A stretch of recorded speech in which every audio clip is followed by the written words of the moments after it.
Imagine walking into a place where the air feels heavier, the lights flicker without reason, and whispers follow you down empty hallways. The Metro Blood Bank isn't just known for its life-saving donations, it's also the center of some of the most bone-chilling urban legends. What if I told you those stories might not be legends at all? Today, we're diving into the eerie encounters that have left both donors and staff questioning what's really happening behind these walls. You start seeing shadowy figures in the corners of your vision every time you donate blood, but no one else notices them. It's your third visit to the Metro Blood Bank, a place that's supposed to be about saving lives, not stirring up nightmares. The fluorescent lights hum overhead, casting a sterile glow over the rows of donation chairs. You're here because you want to help, because it's the right thing to do. But something feels off this time. As the needle slides into your arm, a cold draft whispers past, though the windows are sealed. That's when you see it, a dark shape flickering at the edge of your sight, like someone standing just out of view. You jerk your head, but there's nothing there. The nurse smiles, oblivious, as she checks your vitals. "Everything okay?" she asks. You nod, but your pulse races. The figures grow bolder with each visit, lingering longer, their presence a weight in the room. You tell yourself it's fatigue, the blood loss playing tricks on your mind. But deep down, you know. Something watches you from the shadows of the Metro Blood Bank, something that shouldn't be there. And it's waiting for your next visit.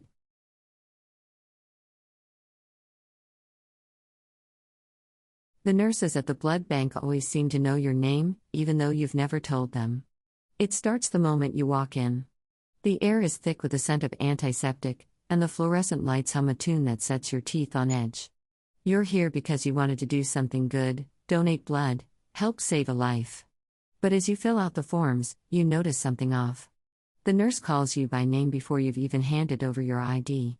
"Right this way, Sarah," she says, smiling. But your name isn't Sarah. Or at least, you don't think it is. The room feels colder suddenly, and the hairs on the back of your neck stand up. You try to laugh it off, maybe she's mistaken, but then another nurse passes by and says, "We've been expecting you, Sarah." Your heart races. How did they know that name? You've never been here before. You consider leaving, but something holds you in place. As the needle pierces your skin, you catch a glimpse of the donor list on the desk. Every name is Sarah. Your blood runs cold. You want to scream, to run, but the nurses are all around you now, their smiles never faltering. "Don't worry, Sarah," they say in unison. "You are helping more than you know." And then the lights flicker, and for a moment, you see something in their eyes that wasn't there before. Something not quite human. The last thing you hear as the world fades to black is, "We'll see you next time, Sarah."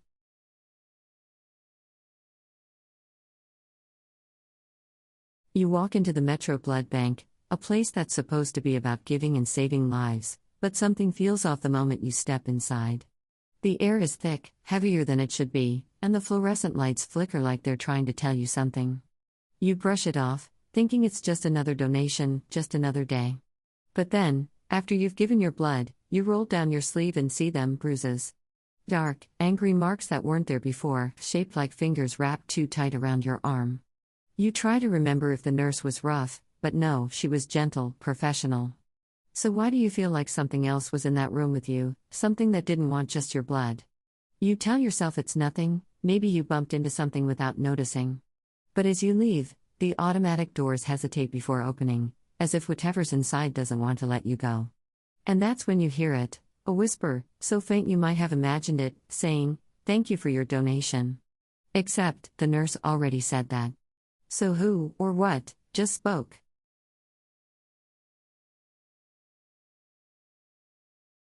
The blood bags seem to move on their own when no one is looking.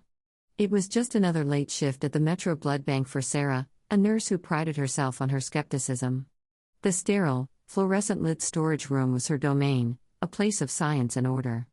But tonight, the air felt thicker, the silence heavier. As she organized the latest donations, a soft, sloshing sound made her pause. Turning slowly, she saw it, a blood bag on the far shelf, its surface rippling as if something inside was pressing against the plastic. Her breath hitched. "It's just the AC," she muttered, forcing a laugh. But when she reached out to adjust the bag, it twitched in her grip. Sarah recoiled, her pulse roaring in her ears. The room's temperature plummeted. Shadows stretched unnaturally long across the floor. Every rational explanation evaporated as more bags began to tremble, their contents shifting with purpose. Sarah's hands shook as she backed toward the door, her professional calm shattered. Just before she fled, she swore she saw a handprint form from within a bag, pressing outward before vanishing. The next morning, the bags were perfectly still, the room undisturbed. Sarah never spoke of what happened, but she requested a transfer the same day. And to this day, night shift workers at Metro Blood Bank report the same eerie phenomenon: blood bags that move when no one is watching, leaving behind more questions than answers.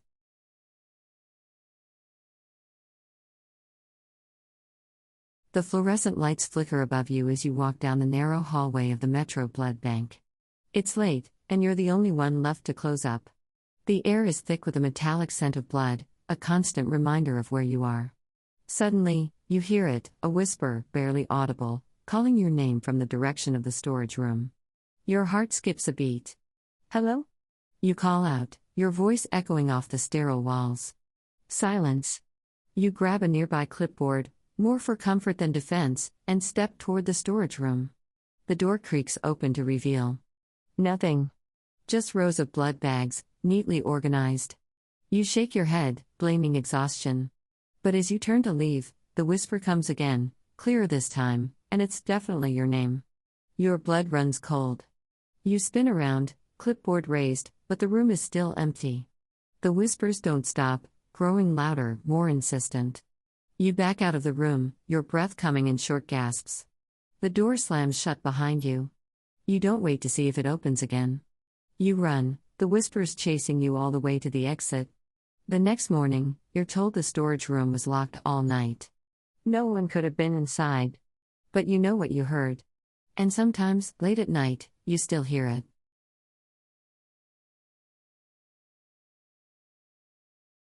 The clock in the donation room always stops at the exact time you finish donating. Imagine walking into the Metro Blood Bank, a place that's supposed to be about saving lives, but feels anything but safe. The walls are a sterile white, the air smells faintly of antiseptic, and there's this silence. Not the peaceful kind, but the kind that makes your skin crawl. You're here because you want to do something good, donate blood, help others. But as you sit in that chair, needle in your arm, you can't shake the feeling that something's off. Then, as the nurse finishes up, you glance at the clock. It stopped. At the exact time your donation ended. You mention it, but the nurse just smiles, says it's been acting up. But then you notice the other donors. The way they're all looking at their own clocks, the same confused, uneasy look on their faces. And you realize, it's not just your clock. It's every clock in the room. And no one has an explanation. That's when the whispers start. Stories of donors who never left, of staff who disappeared. You finish up, sign out, but as you're leaving, you can't help but look back. The clock's still stopped. And you swear, just for a second, you see the hands move. Backwards.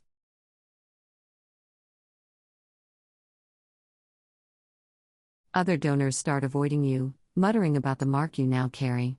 It's your third visit to the Metro Blood Bank this month, a place that's become more of a routine than you'd like to admit. The fluorescent lights flicker above as you sit in the donation chair, the cold metal under your thighs sending a shiver up your spine. The nurse, her face half hidden behind a mask, avoids your eyes as she prepares the needle. You've noticed the whispers, the way people suddenly find reasons to be elsewhere when you walk into the room. Today, as you're leaving, you catch a glimpse of your reflection in the glass door. There's something on your neck, just below the ear, a faint, dark smudge that wasn't there before. You rub at it, but it doesn't fade. That's when you hear it, a whisper from the shadows, they always come back.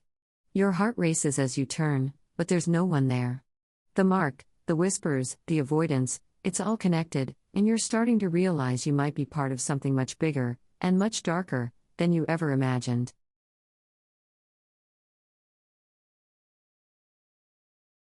Your reflection in the blood bank's window shows you with a smile you don't remember making. It's late, past midnight, and the Metro Blood Bank is eerily quiet, save for the hum of the refrigerators keeping the donations cold. You're here alone, finishing up paperwork, when you catch a glimpse of yourself in the glass. That smile. It's wide, too wide, stretching across your face in a way that feels unnatural. You touch your lips, but they're pressed in a tight line, just as you left them. A chill runs down your spine as you step closer, the reflection mimicking your movements, but the smile remains, unwavering. The lights flicker, casting shadows that seem to move on their own. You tell yourself it's just fatigue, the stress of the job, but when you turn away, you hear a whisper, so faint you might have imagined it, saying, "Welcome to the family." You spin around, but the room is empty. The reflection in the window now shows your face, pale with fear, but the smile is gone. Or is it just hiding, waiting for you to let your guard down again?